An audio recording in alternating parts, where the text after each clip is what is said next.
SFJ 4x4 Studios presents in my oversized four-wheel drive Jeep. a Jeep podcast starring industry experts. Pure monosity. What? Say that again. With mad scientist Scott Brown, Use my drill press as a sort of lathe. our host Neil Simpson, If one light goes out, they all go out. filled with shenanigans. We are really professional with Jeeps. This is I Speak Jeep. Well, we skipped right to the outro. Dang it, Jack. Good morning, afternoon, evening, wherever, however you are joining us. This is the I Speak Jeep podcast.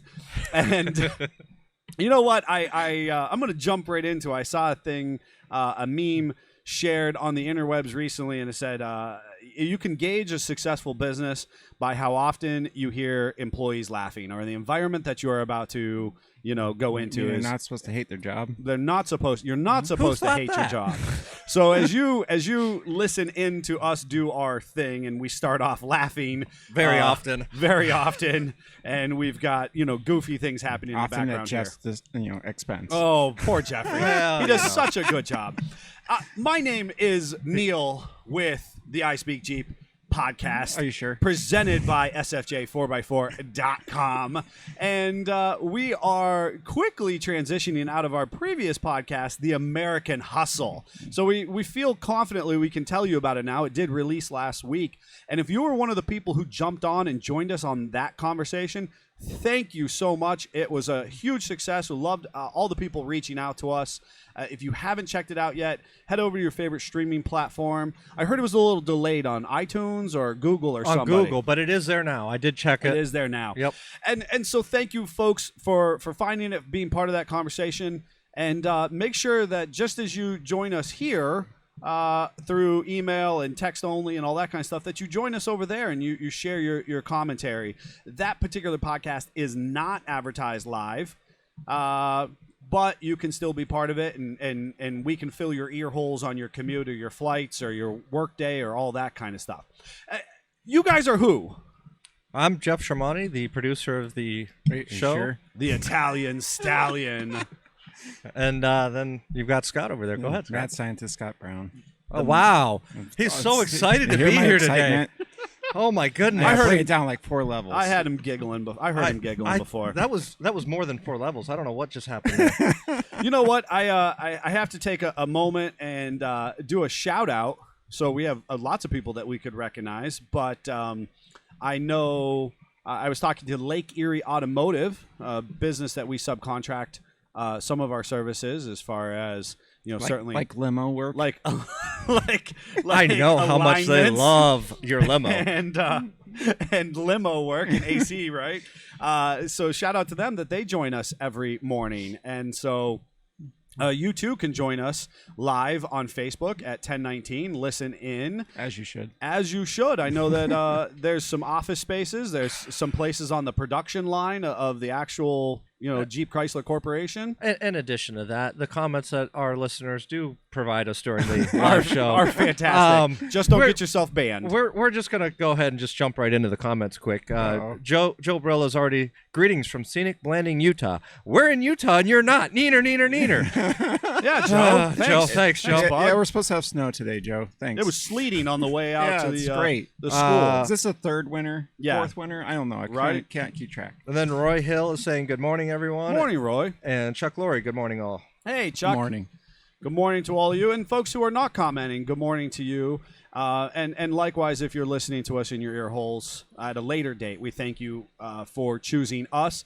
One of the fastest growing automotive podcasts in the industry, and what a sheer honor that is that our listeners and followers have made it such. Absolutely. So we've got some really, we got a cool topic. We're going to be talking about our Jeep stories, our origin stories, your Jeep stories. And then part of our hashtag not sponsored, we talk about Jeep products. We talk about, we talked about graphics. We talk about events sometimes.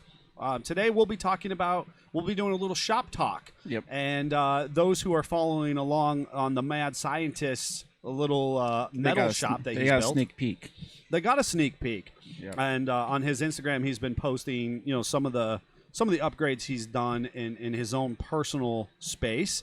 And we'll be talking about those today and contrasting a little bit with what we've infrastructure done here in our facility. Yes. So stay tuned for Additionally, that. Before we get started, what is Jeep Life? So Jeep Life and I speak Gives you a Jeep. rash. They're going. That's what I'm here for. Folks, I really They had a plan, and I- then Scott opens his mouth, and it's all done. gone. I don't even I know. don't understand because I actually, as I was thinking through the podcast, I thought I am going to make sure that this does not crest too far past PG-13, right? What? And then Rash is not Scott, Scott, what You have gives a rash you on your rash? arm? Yeah, things you're Well, allergic to. Me, it's the sun. So top off life. I'm getting very burnt and Is bad that skin what you were stuff. trying to? Is that what you were trying Well, I to could say? whatever it means for you. It's the same way Jeep Life. I don't Your understand Jeep the Life rash might be at all. different than other people's I Jeep just- Life. To me, a rash is a negative, and Jeep Life is a positive. so Well, I don't know where you're going. According to my skin doctor, it's a bad thing. But anyway, Jeep Life. Folks, he is really good with Jeeps and vehicles, Hey. and we love him dearly. when you have Mad Scientist name, you got to be odd, and Oh, I'm here for it. without question. Yeah, Filling up. I got nothing. The- His metal shop is amazing, by the way. It I was is. there over the weekend, and it is an amazing setup. Oh, I don't know about rashes. We didn't talk about rashes so over the skilled, weekend, he's so thankfully. gifted.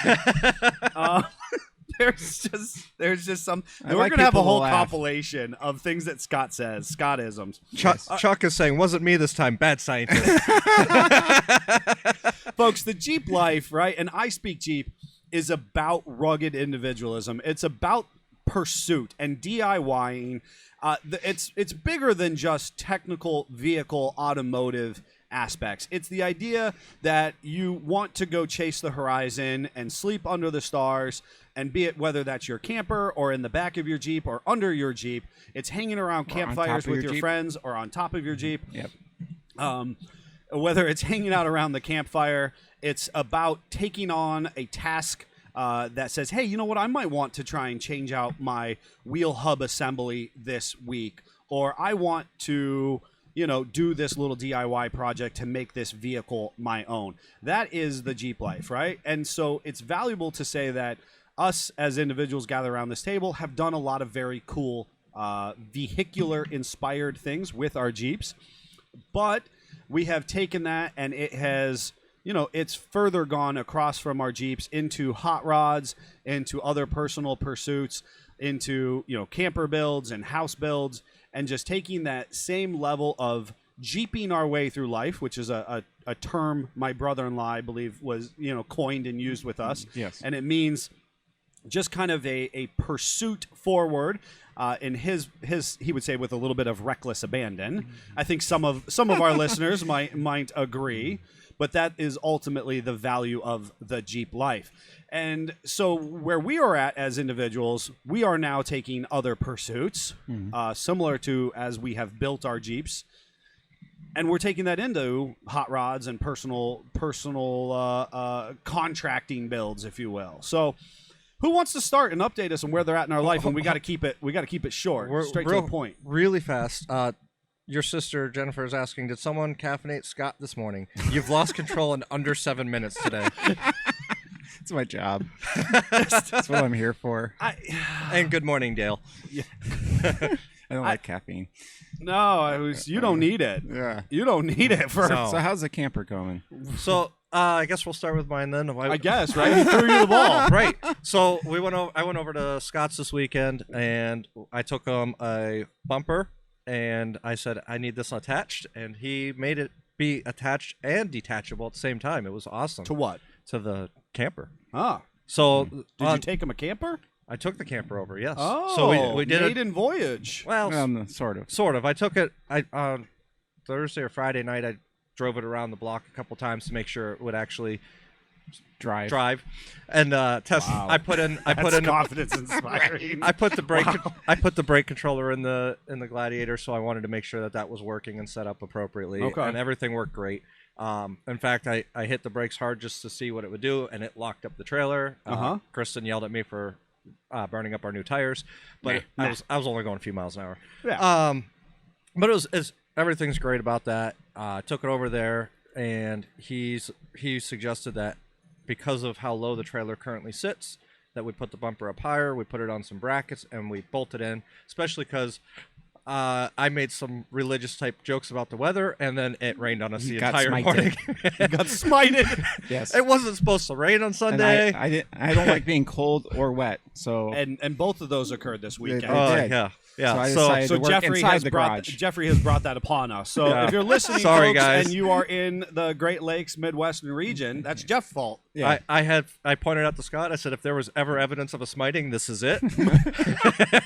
Because every time we look at radar, it's like, okay, good, we're good and the now. band- And then it would just start going again, and then there was a straight band Right just over straight our- following right over my across house. Over your house. It was. So, Classic. but anyways, he did a great job welding on those brackets and drilling it in so that I can actually remove the bumper for serviceability, replacement, whatever down the road.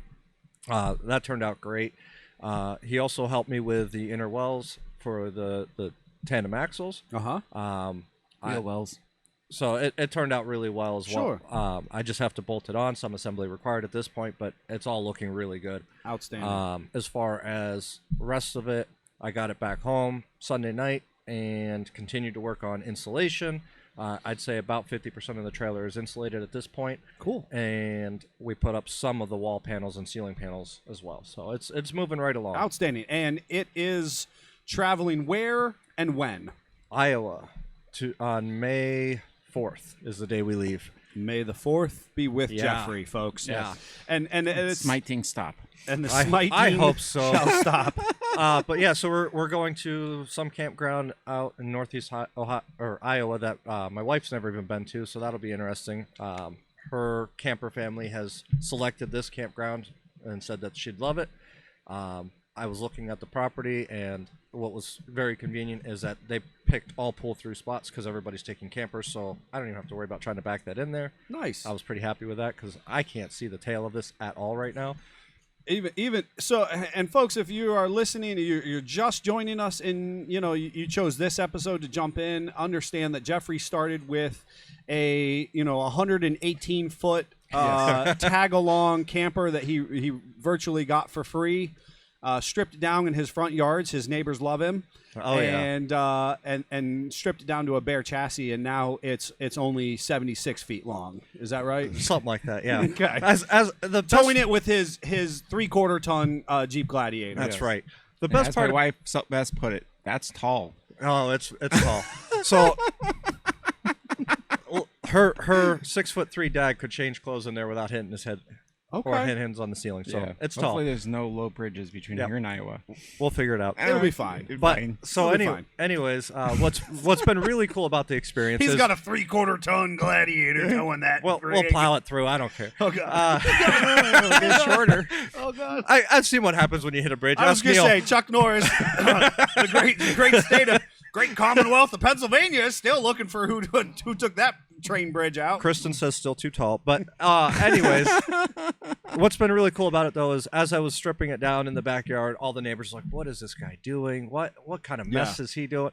Now that I'm putting it together and people are seeing it, everybody in the neighborhood is stopping by, asking questions. Hey, can you help us with ours? Can you do that? No. Well, I was They're gonna like- say it is a great feeling though, because with my storage unit house build, we've equally had like people are like we're terrified. I think it's actually working in our favor because they saw the absolute piece of junk that we started with, Yeah. and it terrified them, it scared them, and now if it looks half better. Oh, then they're absolutely. like, oh, that's great. It's like you just didn't want to a squatter's paradise happening in your That's backyard. literally what my house was. It was a 5-year abandoned house, derelict, and I went in and converted it all, and the Sure. whole neighborhood immediately loved me for it. And I'm like, it looks like crap, right, but right. Well, you just again, them, it's just it was wanting a little amazing. bit better. And, Yeah. and they were tired of looking at the squatter house. And it's you know? the same with the camper. People are asking like, "Oh, did you go to school for that? How do you know how to do that?" I'm like, I have no clue. I'm making it up as I go. Yeah.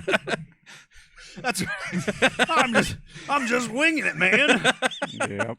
Speaking of winging it, how's your metal fab shop going, Scott? Well, I've been not working on the car, trying to get this airline stuff done. I've been working on it in the evenings. And, Sometimes you got to sharpen your axe. Yep. Well, real quick, in your shop, you have a 4-foot brake, right? About that. It's a 3-foot break. Oh, Yeah. Scott can't math.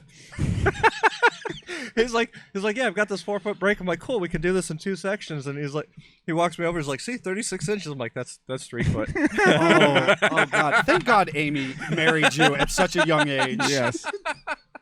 I'm very blessed Then he that I pulls- have my wife. He pulls out a yardstick. He's like, conveniently, this is also 3 feet. I'm like, that's what a yardstick is. What a yard! That's a yard, Scott. You know what else is 3 feet? My bench. He goes, yeah, Amazing. I got a Learned so much this weekend. He had a 4-foot work bench before I showed up. I lost a foot somewhere. What other things are you lying about, Scott? I don't know. So With a much foot for between PG-13. Oh, and we're off the rails, folks. It's not like I went to school for drafting or anything. No, you literally have degree work in precise and precision. Computers really help out. Oh man! Wow. Remember when teachers told us we'd never have a calculator with us at all Yeah. times? Now there's one in a pocket always. Yeah, thank God. Wouldn't Right? make it otherwise. Yeah, you would be lost to the world. Oh well. So he anyway, was wholly convinced he had a 4-foot I break did. for a Was swore long on. I time. was swore on the holy book. But oh well. We overcame it. Oh, okay. And when Jeep we're through. we're Overcome. doing Jeep through it. 3-foot piece that we're shearing, going the depth of his bench. He's like, well, it's a 4-foot bench. We'll have plenty of room. I'm No, like, you did not. No, you did not. I did. we didn't have plenty of room for a No. 3-foot piece. Ran into the wall a couple times.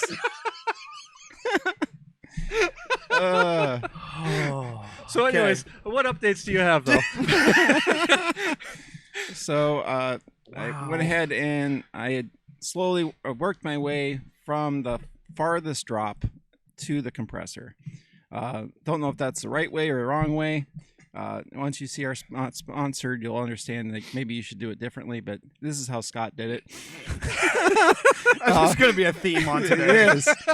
With so many themes. Anyway, so I kept working my way through, and it came out really nicely. I got the line as straight as I could. It comes in a roll, and they make this really expensive, fancy roller thing, and I was like, no, I'll just do what I do and Why straighten would it I out. buy the correct tool? I would Right. just make this other stuff work. No, I went and straightened it out, and also did not buy their hangers. I bought PEX hangers, which everybody's been concerned. It is not PEX. We'll also be going over that. It looks like PEX. It but looks is like not. PEX. It does in look like pictures. PEX. But it's not. Right. So they have really cool aluminum blocks that you mount to the wall. My system has compression fittings, no leaks, first time, worked out really nicely. I do have a dryer filter at the compressor now, so I'm attempting to remove as much air or water out of the air as immediately. And other than some short whips, which maybe I'll get 4-foot ones. I don't know what you're going to get at this point. know. That's- all bets are off. I have no idea what you're actually going to get. I bet they're as long as this tree saver. No doubt. Ooh. No doubt. See, I mean, that's the thing. I mean, he's been thinking that 3-foot was 4-foot this whole time. That doesn't bode well for your tree saver. Yeah, even further. We'll have to measure that, see how it really is. Oh, gracious. Anyway, it got all finished up, and I was very happy. You're able to pressurize it, and you're always a little nervous when you don't matter if you're doing your camper build or your house, and you first time it rains on it or that kind of stuff, and you're like, okay, what did I miss? What did I screw up? And when it actually works, sigh of relief. No doubt. Yeah. No So doubt. it's very nice that I now can actually just use the compressed air system in my garage. I don't have to drag a stupid hose around. I've been Yeah. doing for 10+ years. So Yeah, way to sharpen your axe. it's That's very great. cool. Very happy. And since you tried to surprise us last week With the limo. With it the got limo. busted. and it got busted, I've kept my update under wraps. Oh, okay. Well done. I've Well- done little hints here and there, but I Uh-huh. don't think you have a clue what I have to surprise you with. So Okay. I am V8 swapping the Rambler. Well, then. Right. What? I am surprised. It gets better. What do you have to do that? What do I have to do that? I have a 287 AMC V8, first gen AMC. Been learning 6 weeks. There's a lot different. I gotta tell you. Yeah. I thought I knew stuff. No. Oh my! And a I Borg wasn't- Warner automatic, and a new torque tube, and a new rear end. I'm doing the whole shooting match. Wow! I wasn't ready. Yep. You're right. And old Scott used to just go in and pay, list price and stuff. List price for the engine and transmission was $1,200 when they listed it. I got the whole assembly for $450. Wow! Wow. Well, that's because Yeah. who wants a 287 AMC? I mean, Scott does. Scott does. The mad scientist. Well, that's really cool. So So- you're hot rodding the Rambler. Sort of 2-barreling. It's V8. Yeah, I mean it's still a 287 AMC. I want it to sound nice. I might try to put the 304 in it still, but it's got more challenges than Scott originally thought. What's important to note is how you got it for that price. You got it for that price because you went to someone that was selling it that didn't know as much about it as you did, Yes. and you just pointed out all the things you could. I kneeled them. Oh yeah, that happens sometimes. He used his knowledge set to make Yes. them feel inadequate and just go, okay, whatever, we'll just sell it to you. Well, I don't know if it's inadequate, but you're pointing out the realities of the situation, right? I, mean, we're I just wasn't being bringing honest. up any falsehoods. I was bringing up the very big challenges. But when you're in that dance, you have to, they have to bring up the positives of the situation, and you have to bring up the negatives, and somewhere in the middle you meet. Yes. Yep. And that's what we did. So I was That's a pretty happy. big. That's a pretty big discrepancy, though. Yeah, it was a bit, I mean, It's 1,200 to 450. I mean, is I've very been there. different. I was. They were young. Okay. I've shot for the This stars. is why they and- say knowledge is power, though, because when you know that going in, you can actually identify the real value of an item. Yeah. Correct. Because I mean, ultimately, I think that is important to say that there's not a ton of people knocking down the door for No. this V8 setup. And you I had know? done my research, and I had messaged some friends that are AMC parts dealers and said, "Hey, what would you pay for this assembly? What would I need to look out What for?" is the donor vehicle? It's so it came out of a '64 Rambler Classic, Okay. so pretty darn close. '64 and '66 are friendly for inhabiting things. There are small differences, which I won't bore you guys about. Yeah. But eventually. everything should work out.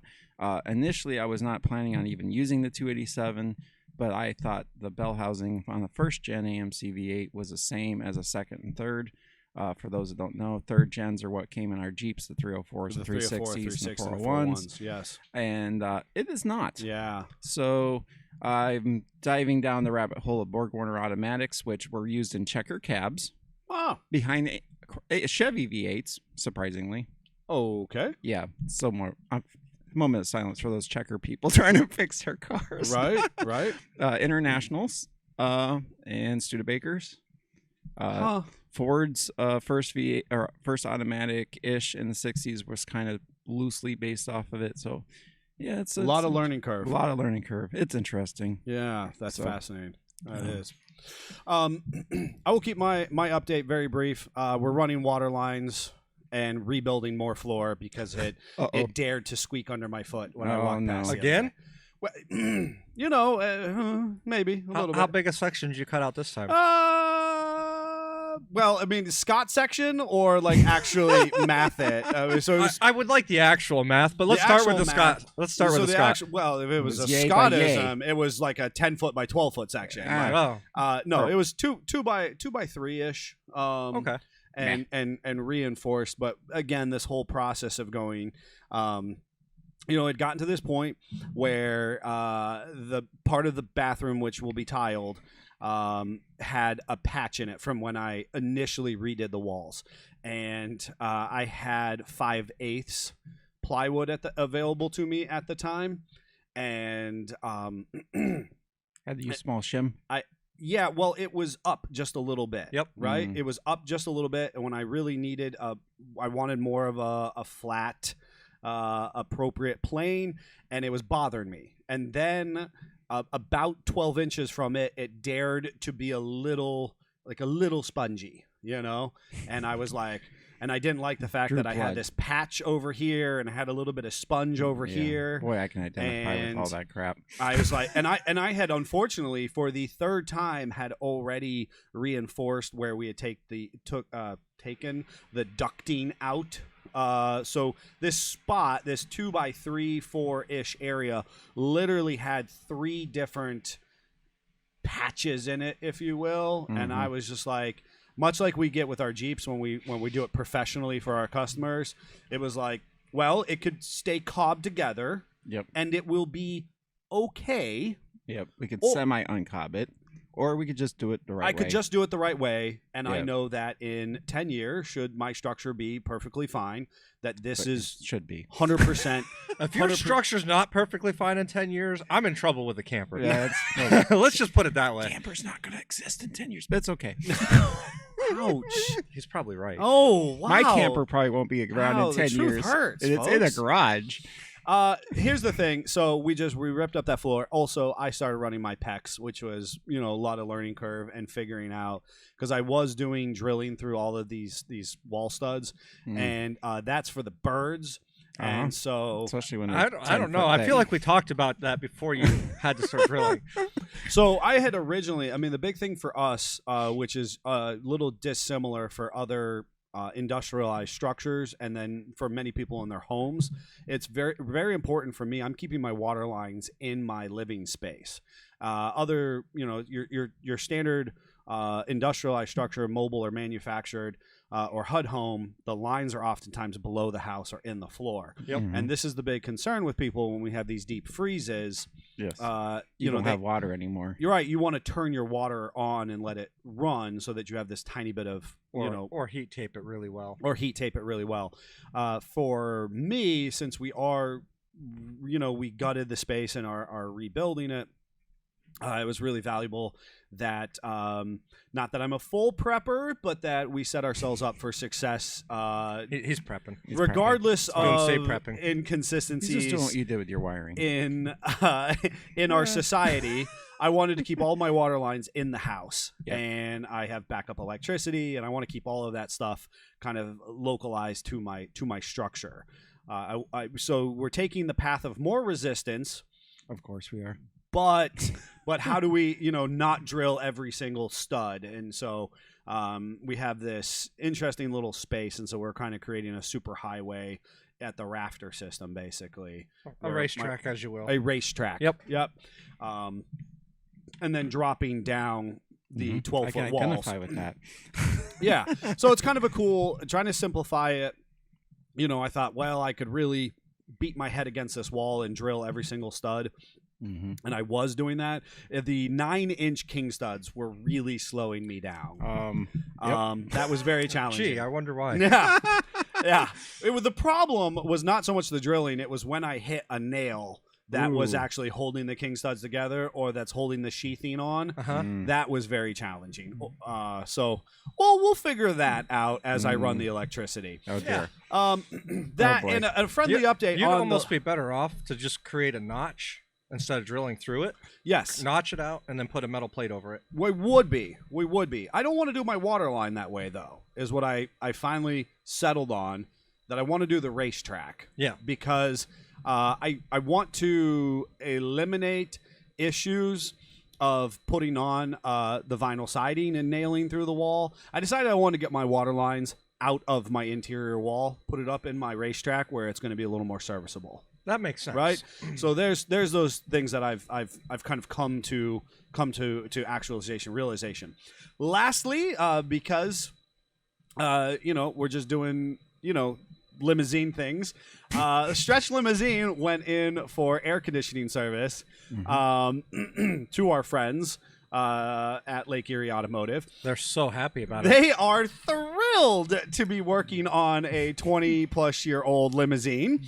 And because limousines, if you are unfamiliar, folks, are not really well-built vehicles. They're not exactly. Now, understand, I am in love with mine because it is a black Cadillac and it's massive with black leather interior. with a V8, With a V8. which And- obviously why I need a V8 swap the Rambler. Which Gotta is keep up. Right, you got to keep geez. up now. Right? We got to address our inadequacies. Yes. So it's an LT1 V8 rear wheel drive. And everyone in Cadillac. the Chevy crowd just sighed. Yes, but it means it's very LS swappable, It is, as it should be. as it should be. Oh, So there's it is gonna at be a video least series on an not- LS swap limo. it is at least not a North Star, right? That's true. If it was a North Star, this never You would wouldn't have been have a bought it. question. Yeah. Now our friends over there are doing the AC system because obviously that's critical. Yep. And because it's a black car with black interior and all that kind of good stuff.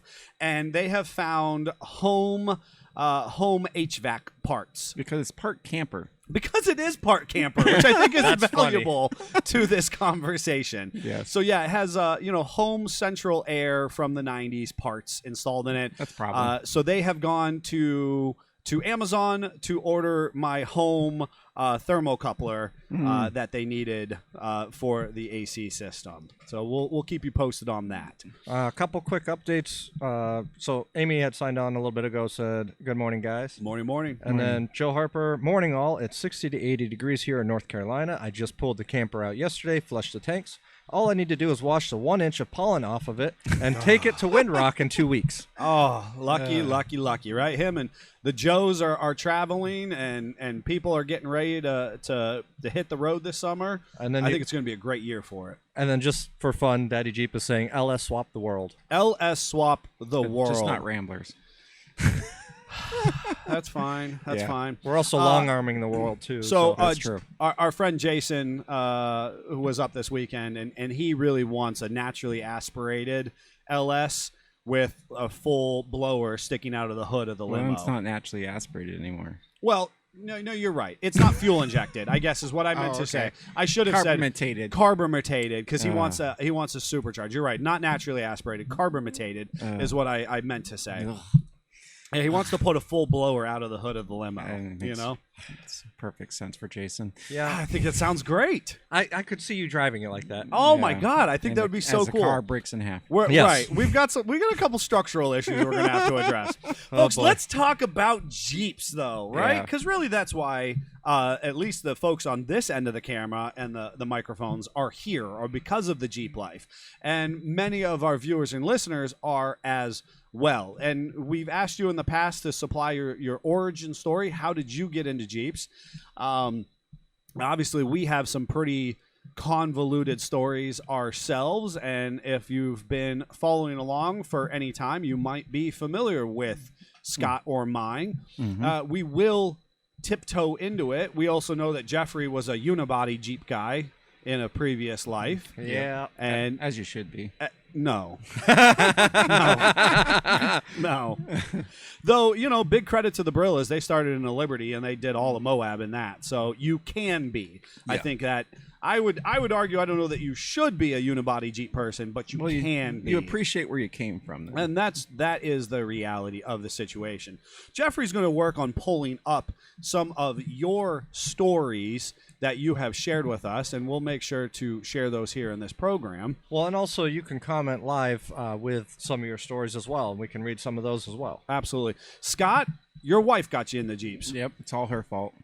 Well, that seems like a classic conversation between husband and wife. Yes, well, actually, it's her dad's fault Okay. because he helped her buy a '91 XJ Ah. that was a limited, so it was had the Kenwood stereo Had system. leather interior. Had the 91. It was leatherette, little bit, and cloth otherwise. So it was Really? like limited light sort of thing. Yeah, must have been. Because limiteds, I thought a true limited Cherokee did exist, and it was all leather. Well, of course, there's so many different Packages. at that packages. time. I might have it a little blurred in my head. Okay. I know I had the Pioneer or Kenwood-esque upgraded stereo because I actually told you what the speakers were. Interesting. You know, Okay. even though Yep. they were garbage right from the factory. Right. It had their little had the little nameplate. EQ thing. Yes. Came stock with rust and lots of blow by. Well, that's a Cherokee for you. It had the power and comfort transmission switch. So as soon as I got involved, we put it on power. Oh, it ever came off of power. I wanted to feel that little shift point. Yes. In the gears. The ignition cylinder was so worn out that you could pull the keys out at any random time, which actually benefited us one of the times we were running late from school. Oh, well, that's a Chrysler product. Yeah. It soldiered on as long as we put oil in it with the quite regular. And but I decided when her floorboard was completely missing and the piece of wood her dad had tossed in was kind of just floating around in the pedals, that maybe we wanted better. So we found her a 94 Sport that was black with a gray interior, as so many were. And then I, of course, It was either gray or peanut butter guts. I mean, of course, gray's Right. much better. So we then, of course, had to lift that because that made perfect sense. Right. And That's what teenagers do. and her dad had super lift on his F-150, so I thought, well, might as well buy super lift for this. This is a natural progression. Yes. Super lift of And my I Cherokee. learned how to do U-joints on the front axles in now, the dirt in driveway your fairness, on a rock. In your fairness, this is circa late 90s. Yes. Superlift was a relevant brand. Yes. Let's be honest, right? Folks who are listening right now, I mean, They don't right know now, what I'm half of talking them, about. they have no idea who Superlift Yeah. is. Daddy right? Jeep knows who they are. Daddy Jeep knows who they are. All right. So you I mean, they were irrelevant at that time. Yeah. They were. And they still have their place. They've Yes. moved on more into the truck market at this point. Completely. And they're very regionalized. Yes. They're still a good USA manufacturer, but very regionalized. So we lifted it. My dad begrudgingly had to help me because I was a teenager. Oh, and Fred learning how hated to- Jeeps at that point. Terrible. Fred hated And Jeeps. somewhere there's a picture of him laying underneath a Jeep with his head shaking Yes. as I'm he's sure. trying to help me. And ironically, at that time, it had. So I found my first Jeep was a '93 XJ, also black with. Wait, gray I'm totally interior. going to go back to Fred real quick. I Yeah, feel that's like fine. there was an interaction among our first times where he just kind of like Grunted. half acknowledged my existence Yeah. with a "You're that Jeep kid." Yeah. That was pretty much it. I'm Yeah. pretty certain that was our It first happened. interaction. Yes. Yeah. He had a lot of living up to do compared to some of my other friends that got me into trouble. So anyway, so at some point I pick up my Jeep and it's a Grandma XJ, clean, has running boards on it, stock height. I don't know why you need running boards at that height. Well, because it's the 90s. And let's be Aluminum honest, ones, of you're course. coming from what? Because I think it's important. If you said you're going to V8 the Rambler, which is arguably, I don't know if that's cool or not. I haven't made a decision This yet. is why I kept it from you. But let's tell us the absolutely incredibly uncool thing that you were driving prior to. Well, I had found a 58,000 mile, all the original documentation, 1982 AMC Concorde 4-door sedan. Just my favorite. And it was a base model. That's my favorite. Base. So Scott's an 18-year-old driving an 82 Concorde. Yeah, I thought I was real cool until it didn't go anywhere in the snow, which I don't understand. It sounded garbage with the Flowmaster, or not Flowmaster, Cherry Bomb muffler it had on it. You stepped on the gas, it got quiet. You left the gas, it sounded annoying. It was the worst thing droning. ever. I love this We vehicle. eliminated 500 miles of vacuum tubing. If anyone has an 80 CJ, they know what I'm talking about. Yep. Took the plastic valve cover off because, Yes. plastic belongs on an 80s motor. Put an aluminum valve cover on it. That's where Dad learned how to nutter bypass block plate the carbonator. And we thank him for that because Yes. his legacy lives on Yes. in SFJ 4x4. Yep. And that's why he had a machine shop. He made his own pieces. That's why I'm trying to do the same. And do better. And Yes. do better. And the car left us stranded when the Motorcraft box died on the way to college one morning. In his 82 Concorde. Yeah, I had to stay with the car. In 2000, in the year 2000. at Some that point. random person we went to school with, we sort of knew, stopped and picked up Amy and took her off to school. Thankfully, he wasn't a serial killer. I had to stay with the car. That was get a different towed time, home. man. I It swear was. it. It I was. swear it. So that the Cherokee was a big uptick. The big was the Cherokee was. I mean, that was a brand new vehicle. and by I thought comparison. I was awesome. And I remember immediately the running boards came off because why? right. And first snow happens. I got 4-wheel drive, man. 4-wheel drive. I can flex on this. And a snowstorm came up, and I was supposed to go up and see Amy at her family was vacationing just a little bit up by Cleveland. I can get on 90, throw it in 4-wheel drive. I'm awesome. I can't see the semi in front of me. make it one exit, go home, tail between my legs. You made it one exit. But any which way, as you should do if you have a girlfriend that has a lifted Cherokee that's bigger than yours, is you steal the lift off of it and put it on yours. Oh, jeez. And you put the budget boost on hers with the pucks and the V8 ZJ coils and That was a different time, at man. different times. boy. And her, of course, when we were first getting into it, I put addle leafs in the back of hers, so it had sagged immediately. Right. So the 2.5 inch from 3 really made up. It then sat level again. I bought full packs for mine because I learned better. Yes.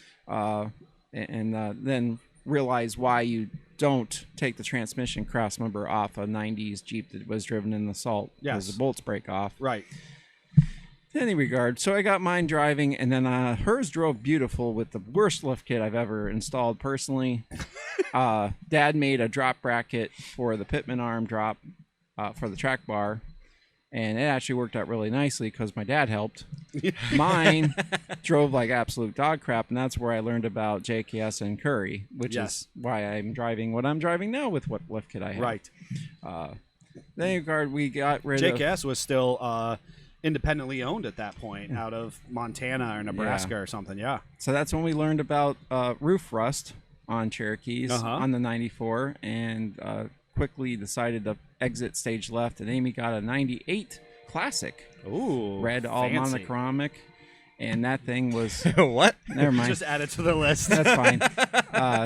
That thing had its own share of issues. Was not the old body XJs we thought it was. And then that went into the dark times where we got out of Jeeps for 5 minutes. Yes, which is a whole nother story. fantastic story, folks, and you will want to know that at some point in time in the future. It involves not cool Pontiac vibes. It is. And Toyota Corollas. Toyota Corollas. Matching, Oh, of boy. course. Matching, of course. Yes. But for a And Neil different had story. to buy me out of Jeep parts. And I did, and it sealed our friendship at that point with some 31-inch tires that fit nicely on those Cherokees. Yes. Of yours, Jeffrey. Do we have some stories of our customers, and then we'll circle back to some of our own personal stories? So Joe Harper chimed into the comments here, said, I determined the Ram 1500 was too large for the woods. Noticed smaller Jeeps did well, so I ended up with a Scrambler on Chevy 1-tons and 44 Super Swampers, 19.5 inch wide. That's not much smaller. That's not than- smaller, Joe. That's not. The body's smaller, but the axles aren't. Yeah.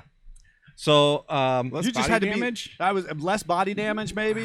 He was just cooler than the 1500. I mean, it was Ram. cool. It was cool. It was cool. Could no you doubt. get any cooler in the 90s than the Scrambler on? No, yeah. wide What track, date was? wide When axles? was that? Right? Because I mean, you're talking about a Scrambler on full sizes. That's cool stuff. Yeah. You know. So we had a Facebook post where we asked people for their stories, and one of the comments was from Kendra.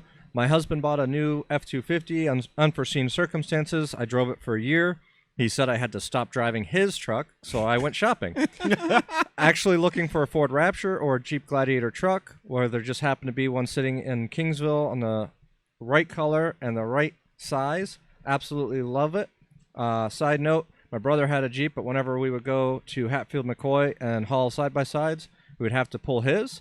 He said he was looking for a bigger Jeep to pull his own, so I bought my Rubicon. The next week, he got a Mojave. Nice. And then they went to West Virginia immediately with it. How fun! How fun! It's cool to see people getting into the game now. You know what inspires so many people. options now compared to what So used to be in the many dark options. years. So many options. Mike Allward, buddy called and said, hey, you want to buy a Jeep? This guy wants $400. It's a Rio Grande hardtop 5-speed. So I questioned what's wrong with it. He said it needs one brake line and a track bar mount. Why did they put the track bar on a leaf-sprung vehicle? So I bought it, fixed it, and drove it for 9 months. Sold it to a guy at the Mill Creek Mall for $3,400 because it was his Wow. dream Jeep. Wow, good for you. Nice Mike. turnaround, Mike. Yep. Colleen's on here with my in-laws have always had Jeeps. We look like a Jeep commercial when we get together. We can identify. Yes, we can. Yeah. Father-in-law gave hubby a Cherokee as a college grad gift, which he drove till I thought it would disintegrate into a pile of rust on the next pothole. Also identify. Yeah. Yep. He replaced it with an 04 TJ and kept me supplied in older Cherokees. And while raising kids, when the last Cherokee was circling the drain, he asked me if you could have any car you wanted, what would it be? It's now sitting in my driveway, a 2015 Hydro Blue JKU. Go Jeep Blue Crew, Blue Jeep Crew. There you go. All right. See if we can find another one here. My first, this is Donald Johnson. My first was a 77 CJ5. I bought it for $4,500. It had 4,000 miles on it. Wow. The only options it had that. was a V8 and power brakes and 2 bucket seats. Perfect. That's all you need. He only drove it in the summer and lived in the country. I drove it for 4 years and modified it. It had a 71 401 in 2 tops and 33-inch tires. It was a handful, sold it for $6K in '85, and that was a big mistake. Guy wrecked it 2 weeks later on the street. Rolled it. That was, you know what? Hashtag YJ. And that's why the YJ existed. And listen, Don had it. The guy had it before Don. Nobody rolled it to that point. Yeah. That wasn't the Jeep's fault. No. Right? Right. The Jeep didn't want to roll itself. No. You know, that was the problem. There was a plague of Jeep Short rollovers. wheelbase, big V8, and young person, I guarantee it. Yep. Or somebody not paying attention, you know. Yep. Jeffrey, do you want to regale us with your story and then circle back to some of our customers So or followers, listeners, viewers, that kind of stuff? I first started liking Jeeps when I was just a kid because I got As to you ride in Everybody a couple family members, Wranglers, and with horrible experiences. I mean, at one point we were driving down the highway and the whole shifter came up in their hand. So It's character building. Yeah. It's character building. You walk that off. I'm in the back seat, no seatbelts. You know, and I believe it was my dad that was driving, and either my uncle or my grandfather was a passenger seat, and they're both looking at each other like, "Oh shit, yeah. what do we do now?" He's cussing on air, folks. Sorry. I said we were I'll going to be bleep it out. PG-13. Scott was. It's still PG-13. You're allowed so many. Anyways, we'll edit that out. That's right. But I'm just sitting in the back seat like I don't even know what that means right now. But that's not completely that can't be a unassuming. great thing. Right. I want one of these. I want one of these. This is what gets your juices going. And 2002, my parents picked up a Liberty right when they were brand new off the lot. I'm sorry. And I immediately took it over as a daily driver. I like that Liberty. That's okay. I see you, Joe and Linda. I do. I hated that Liberty. Ari has one of those as well. Yeah, slightly modified. Daddy Jeep had one, I thought. Yeah, No, he had the newer version. Maybe, yeah. Yeah, not But- the KJs. So He has so a that KK. He has a KK. from there, that got totaled a few times. A few times. Between me and my mom. My mom doesn't even drive anymore because of Oh dear. Oh, dear. Yeah. Oh, okay. she just doesn't like driving. So anyways, we beat that Jeep up pretty good. Right. Then I went through a series of other cars. The Delta 88 was one of them. That was fun. Like your Concord. Oh, it was great. Yeah, So- good memories of that. That's I right. can't contest. You can't have Concord is great for parts. That's about all I got. Now. The eventually I got into, it was like 2008 I think it was, that I picked up a 2004 Grand off a lot used, and I drove that for many years and had a lot of fun with that, taking it places it should never go. Sure. As you should. Absolutely. I mean, there's maybe some people's cornfields that I've drove through a few times. no, Maybe. no. I'm not going to say where. No, Um, 7 years. It's been years. 7 year statute of limitations. Scott saved. So there was that, and my dream was always to get into a Wrangler, but I could just never afford a Wrangler. Sure. And then I always joke that one of the reasons I never went to a Wrangler was because I also need the Because you're a hauling. truck man. So I always wanted You're a a truck, truck man. but I couldn't decide if I wanted to buy a truck or buy a Wrangler, and I couldn't afford either. And then Jeep Gladiators came out, and I went, I'm buying it. I don't doing care. this. I'm making this happen. And I did. Cool. Yeah, willing it into existence. Yes. And it As you is. should. It was. And to this point, I mean, and I think it's really cool because you actually have a variation of your truck on your arm at this point. Yes. And I think that while it is aesthetically cool, it also kind of talks about your story of kind of making this happen. you know? And honestly, the journey that it's kind of springboarded you onto then, which is really unique. Well, I mean, as well. that truck is the reason I'm sitting here today. It is. That's the reality of the situation. I came in here as a customer trying to buy a lift kit, and Yeah. you guys were very busy as usual, backlogged, and I didn't want to wait for the service of it, so I said, well, I'll do it in my driveway. Yep. Next Yep. thing I knew, I was working here. Yeah, absolutely. That's so fun. Do we have any other ones from the Book of Faces from email? Well, Chuck is saying my first Jeep was a M151A2, and Uncle Sam owned it. Yep. Spent many days driving through the woods at Fort Polk and loved it. Many years later, my sons had XJs that they used for the Gambler 500. Yes. Riding with them sealed the deal for me, and I ended up with Hell on Wheels, which is his Jeep. Right. Very cool. And any other ones from there or email? Yeah, we have several. So we'll talk about Darla's for a second. Cool. Many years ago, my sister started talking about Jeep. That started me thinking about it. So eventually I test drove a new Jeep. Loved it, but I couldn't get the payment where I needed it. My brother Terry bought a 06 Wrangler, and I loved the look. He was very tall and had a hard time getting in and out of it. So he sold it to my brother Brian, and then my life took a turn, and I changed jobs. Bought my dream Jeep, a 97 Wrangler, and then my sister bought her Jeep. So now we have 3 Jeeps in the immediate family, and as she puts it, y'all are building my dream.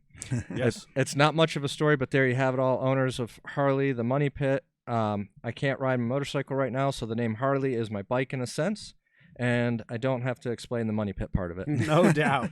And it's cool when you can share the Jeep culture with your family. Yeah. Right. Which I think is a fair segue. And ultimately, folks, there are probably other stories on our Facebook posts or in the comments so many section. good stories. So, get in there and share with us and share in those comments. Before we transition, I'll share a little bit of the actual conceptualization of Simpson family Jeeps. And ultimately, I think it's important to pay homage and go back to my grandfather, who was in the occupation forces. So he is actually overseas in the 50s and is exposed to our service Jeeps at that time.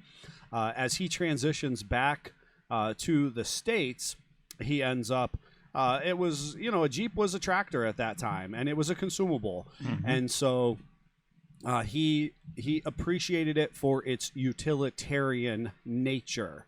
By the 80s, my father actually had purchased a 1971 Jeep CJ5, had a Dauntless V6 in it. Really, really cool, short wheelbase Jeep, the kind of iconic, Jeep stuff that we talk about. But it was a little bit of a rust bucket. And he drove it. Right. He drove it for a period of time, and people always talk about, oh, I've got a family now, I got to get rid of the Jeep. I see those posts online all the time, and it just makes my skin just itch. Yep. Because I'm like, you know what, our forefathers legitimately did this. They threw the kid in the back seat without the seat belts. Not that we're condoning that by any stretch of the imagination. It's different times. Jeeps didn't go that fast. Vehicles didn't go as fast. We didn't travel as much. That kind of stuff. But we were able to do it. The kid just learned to crawl up over the wheel well or crawl in between the seats. I know that as a person who's owned only a two-door Jeep to this point and raised my kids out of it, I've made them crawl precariously any which way they can. Yes, right? Jeep, of course. Yes, Jeep through it. And so, so he ends up, after having, my sisters in it, and it's pretty rusty, they end up taking off the road. My grandfather purchases it back, the same one who was in the occupation forces. And as a project for him, it was a period of time where fiberglass bodies were very, very... kind of your only option. They were our only option, and they were prevalent in our Jeep history. And if you're a new Jeep owner, you might not be aware of how our Jeep industry was born into existence here in what I like to call the heartland, from Toledo to Pittsburgh, really. And we had all of these fiberglass body manufacturers by necessity. Yep. And that helped push forward the off-road industry or the aftermarket accessory industry. Because if you're going to put a body on, you might as well lift it. You might as well lift it. You might as well do some performance stuff, right? Ultimately, Moab and Utah had the off-road trail adventures and experience, but the aftermarket industry itself arguably could really be an argument could be made that it was born right here out of this Great Lakes region. Yep. Need to push snow, go get stuff. Yep. We needed to improve upon these vehicles. Yep. My grandfather ends up doing a fiberglass body swap on my dad's first Jeep, so that's 71. And at that point in time, my parents were just poor school teachers and just kind of muddled through life with whatever vehicle they could, afford at that time. Go back to Darla's the money pit conversation. Yep. That particular Jeep then was used as a tractor on my family farm, and ultimately my sisters and my cousins all kind of learned to drive standard and that kind of quintessential Jeep through the pasture, through the hayfield, pulling wagons and chasing down cows and that kind of stuff. Yep. As my family was on their come up, if you will. My dad was able to sacrifice and save, and eventually purchased a 1995 YJ, and It was very nice. it was a very nice YJ. Tell Beth and you got it. Until my sister and I got our hands on that. I'm sorry to that day, Dad. He saw right through when we brought it home, all washed. We were just supposed to go out for, a sandwich or something at the White Turkey, and we brought it back all clean because my sister and I were out Baja-ing it. But As you should be, but right.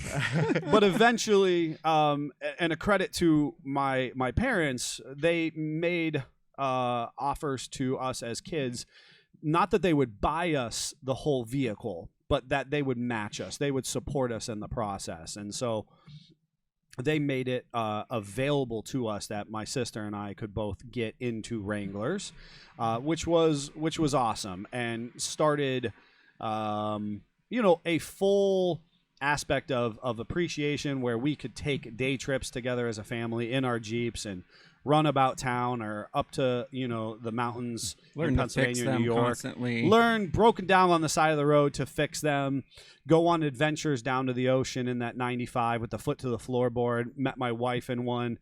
Went off-road and got stuck, and my wife in her heels hikes out of the woods down to They love wheeling in nice clothing. Oh, no doubt, right? My wife and I, that's our never miss an opportunity for a good story is pivotal to our relationship.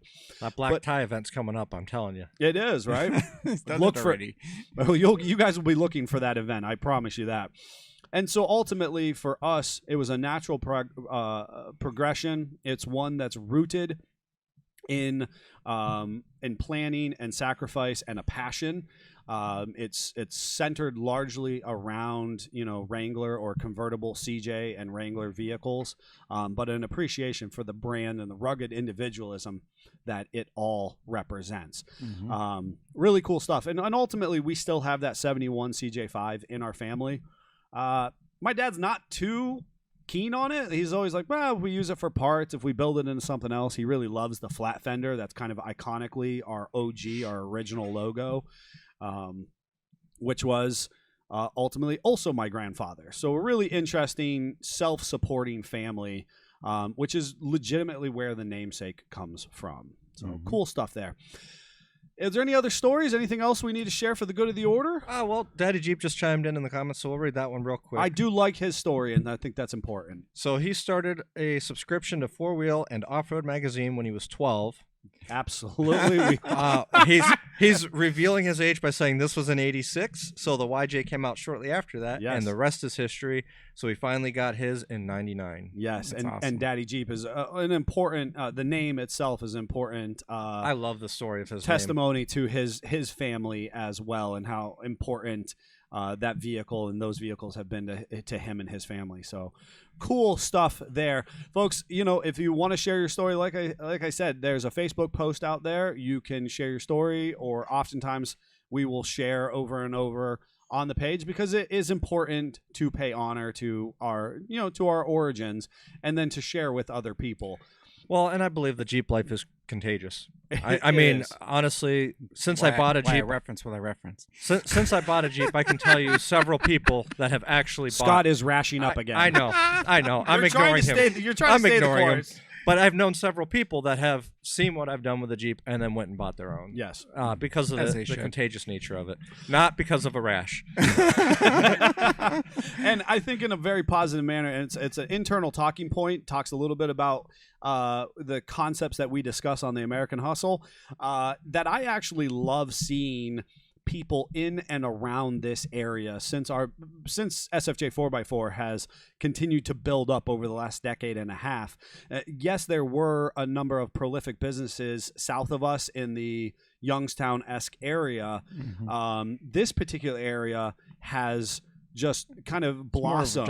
It was back then. It was just kind of a tool. You saw a random Jeep more of a with utility a plow on it, Yes. randomly here and there. And with the JK and then the TJ market as explosive as they have been, and the JLs now, and in this specific area, we have blossomed with a lot of startup businesses, and then lots of people driving big modified Jeeps in this area. And they don't always have to be our customers, but maybe they're listening to this program.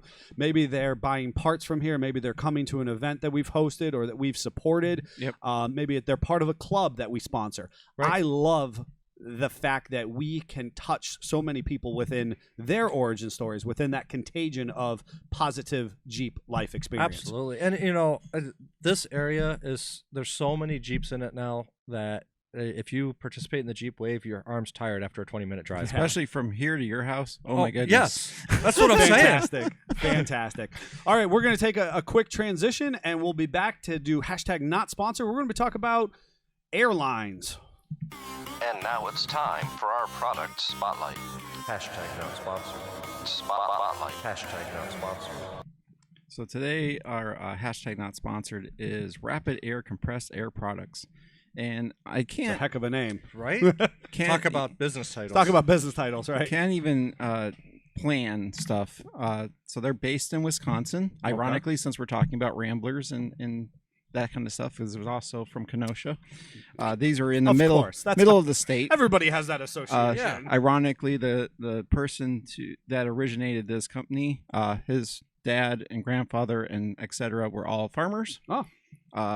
Everybody kind of had that pull yourself up by That the utilitarian bootstraps bootstrap mentality. So he was recently laid off. He was working as a designer, a little bit CAD, that kind of stuff for Right. an automotive Some type company. of mechanical engineering, mechanical inspired engineering. business. Ironic, Wisconsin's also has a lot to do with supplying the big three, so it makes no surprise. And he had recently moved and was outfitting his home garage and said, it'd be nice if I had an easy to digest, easy to assemble airline kit for my garage. Sure. And because he had the engineering background, he Said, "Hey, I'm going to build this." build this. Yeah. And started making garage kits, and it took off from there. Very cool. I thought it was really cool. They have a little video on their website, kind of explains.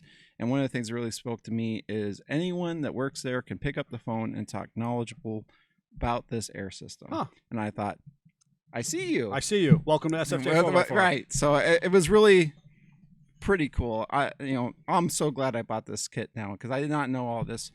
You can go on their website. They have literally can make drawings of what the airline and design your kit on their website. Huh. Wish I would have known that. Oh, jeez. Because I'm sure I did stuff wrong. But, very, very, very cool. Also, in the early 2000s is when all this took place. So the kit I use So this specifically, has been a couple decade old yeah, product very at this point. similar And- to us. And folks, if you're listening in, regardless of where you're at in the world, you can catch some sneak peeks of these on Scott's Instagram page. 1936 It is Ford not, Crazy. not PEX. It's It important. looks like PEX, It right? looks As a like a lot person like who was PEX. working with PEX, I was looking at it. I was looking at your installations this weekend, and I thought, "Oh, that's interesting." He's PEXing his garage. Yes. When I went over, knowing it wasn't PEX, I looked at him and I said, "Are you sure that's not PEX?" And he's like, "Here," and he hands me the tube, and I it's not PEX. Yeah, It's- interesting. It's very impressive. So there is a couple different materials they have, and there's a couple different lines they offer. They actually have kits. At this point, they're full industrial. They can do 1/2 inch to 6 inch line. wow. 6 inch. inches Yeah. Wow. of compressed air. And you can do inert gas and Oh, vacuum okay. and I feel a little non-potable better. water. Oh, So they've interesting. expanded, Yeah, like there we they have. Yeah. So the one I ordered is HDPE/aluminum HDPE. So it's got basically a tube of aluminum that's sandwiched on both sides with that plastic. So the Oh, so it's got a sheath. HDPE, when he told me about that, I found that very interesting because in the firework world, where I live around July, Yes. Your the- 6 weeks. You're Yeah, 6 weeks. It's my 6 weeks every year.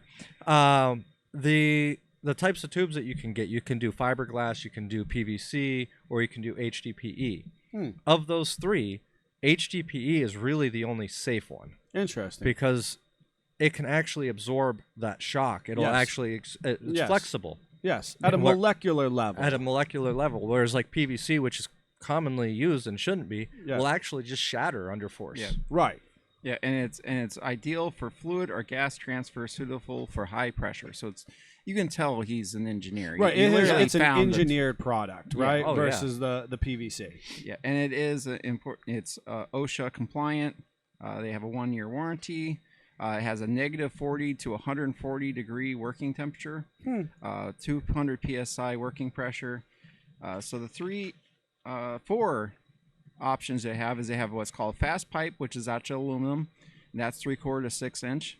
They have the max line, which is what I use, which is good for compressed air, vacuum, inert gas.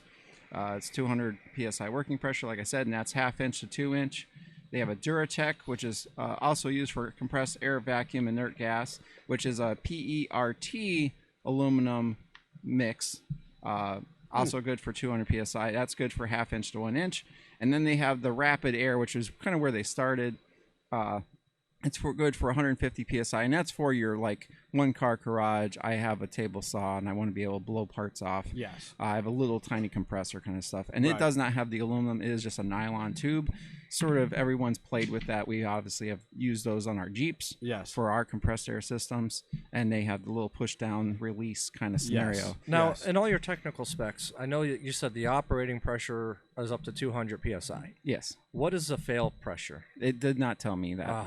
I would love to know. But I Yeah. can tell you from coming from some of my background that it's almost always at least double, At if least not double. triple, At least, yeah. for failure. But I'd love to know what that actual fail point is. Yeah. So it's kind of their claim to fame. Obviously, is a USA brand product. Is that they have these cool aluminum blocks that give you a valve on the bottom for your air water drain. You have a nice spot for your fitting to attach, and then you can either attach your tubing to the back of it in the wall and completely hide your tubing, or you can have it go in the top. So it's really optioned for, say you want to have a really nice high scale garage, but you just want to have air, you can completely hide the system. You can also bury Interesting. these because it's obviously corrosion resistant, being Yeah. It has the you know, sheath on have it. the sheath on it. And that was also something big for him to be able to have something that's corrosion resistant. That's awesome. And I think it's valuable because people listening in, if you're not wholly familiar with air systems, right? It's just something we take for granted when you get to, the 100%. gas station or that garage that's working on your vehicle. Compressed air creates moisture. Yep. It's a natural. It's because the compressor Byproduct. makes it is hot, then it cools As off. it condenses inside the tank. Yes. And so condensation occurs naturally inside the tank. And so what will happen is that moisture will be forced with the air through and into the lines. And so for a professional service garage like ourselves, we actually have to monitor the amount of moisture that we have in our lines, Yep. so that it does not deteriorate or depreciate our tools that we actually use. If you're and the compressor itself. or the compressor itself. Yeah. And there's a couple ways to go about that as far as blow-off valves and dryers, really important in paint and auto body businesses. Yep. And machine shops in general, if they're Machine used, shops, a lot of them have the industrial sized dryers and Yep. Correct. that And part So- that I really thought was cool is they have now expanded. They can do basically say you can do a Amazon level business, and you can say I need a compressed air system. You can call these people up. They can set you up with the compressor you need, the dryer you need, the air whips you need, the reels you need, the fittings Yes. you need. Plan it out completely and install it. A full supply, Yes. full supplier at that point. And you can Which also is- be your home garage. Call them with questions, and they will help you. Right, and I think that a lot of times people don't, fully appreciate what that compressor is doing. When you just have a little 8-gallon or a pancake, Right. we have just that standard little valve, thumb screw valve on the bottom of that tank, Yep. which a lot of people neglect. 100%.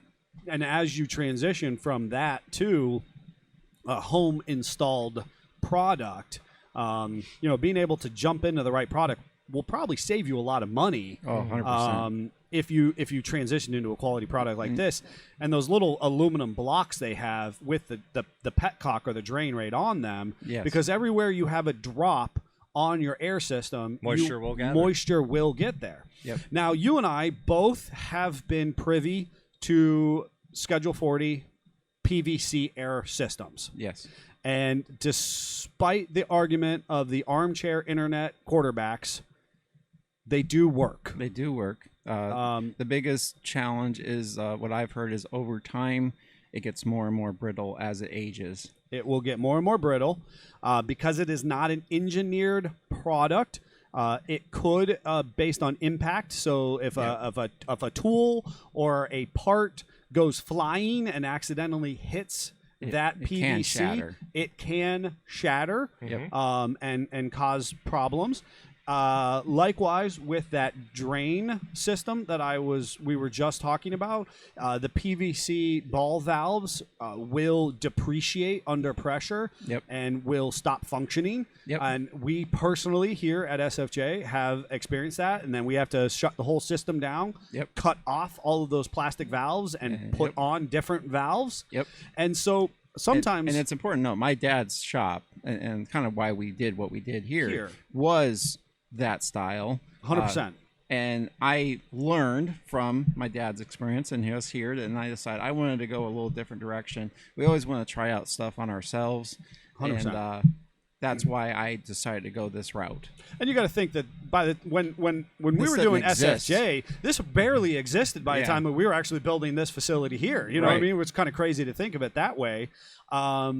And ultimately, so we know that certain things will work. We're not trying to exactly dissuade anyone from that conversation. But we take the business approach of saying, hey, you pay now or you pay later, but you always pay. So 100%. if you start with a product like this that is more of an engineered product, Yep.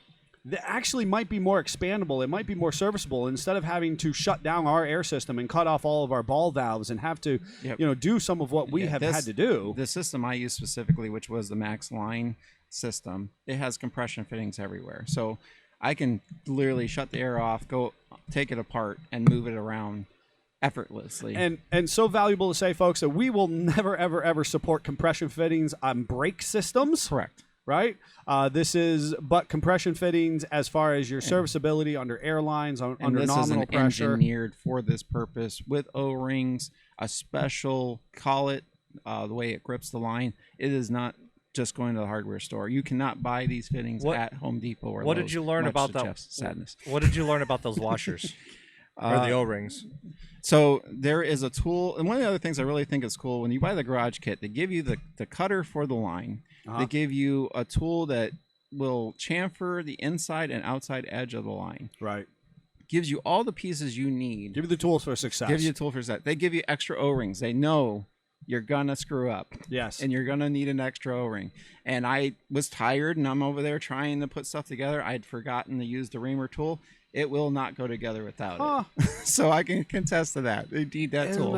Isn't that wild? What a cool product! If you're looking to work on outfitting your garage, you can find this online. It was the Max Line product by Rapid Air. Yep. And obviously in the Mad Scientist personal shop, where he is both working on his 36 Ford Hot Rod, his AMC V8 swap, and one of our new restoration projects. Yep. Our 51 M38.